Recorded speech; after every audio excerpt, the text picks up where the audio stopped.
Hello, my name is Jake Hawkins, and in this three-part video lesson, I'm going to teach you all about databases, the basics of databases, how we can connect to databases using Java, and eventually I'll teach you how to create your own database and a GUI that will allow you to interact with the database. The definition of a database. A database is a collection of data or information that is structured to facilitate storage, retrieval, modification, or deletion of data. These key points are very important. A database has to always be flexible and changeable. You must always be able to change the information within it, add more information to the database, or be able to delete any kind of information from the database. The purpose of a database is to store data, provide organized structure, provide ways of editing data, which I discussed a little bit ago as creating, deleting, or modifying. And a great example to remember all this is CRUD. Create, read, update, and delete. As I said before, databases are very good in being flexible and changeable as time changes. A great example of a database that we're actually going to be implementing whenever we begin to use Java is a used car garage.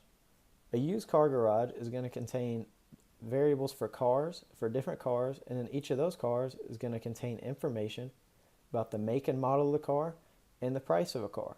You can also get more complicated, and we could have another stem that would discuss how to determine the price of a car.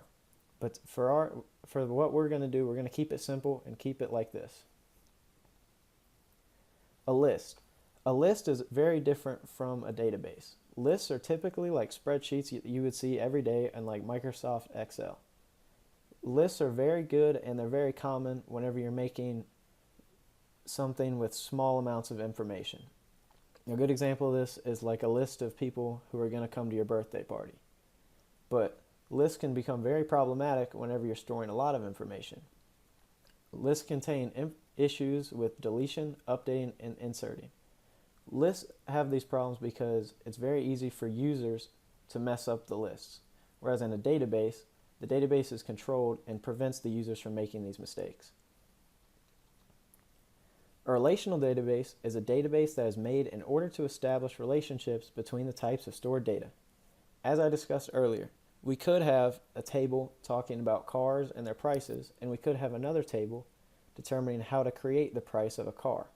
We could then make these tables relational and they would connect together, and then the price that's created in the price table would then go to the price in the car table.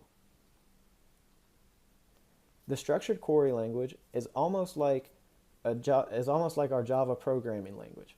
It's the international standard language for databases, and it's used by almost all database systems. In our videos, we will be learning a little bit of the SQL, and it's pretty easy to learn, and we can implement it right in with our regular Java code. The components of a database system are the users, the database applications, database management system, and a database. The users are people just like you and me that create the data, update the data, and delete the data. Users use a database application. A good example of one of these is Google Docs. I'm using Google Docs right now to show you this slideshow. Google Docs allows me to edit documents, create documents, and delete documents. But then, after database applications, we have database management systems. Database management systems control the flow of data from the database applications to the actual database. The database can only be accessed from the database management system. Metadata is data that describes other data. A good example of metadata is if we declare a double using Java. The double actually describes the number that has a decimal value. So that means it's data describing other data. The double describes the decimal. Database contents.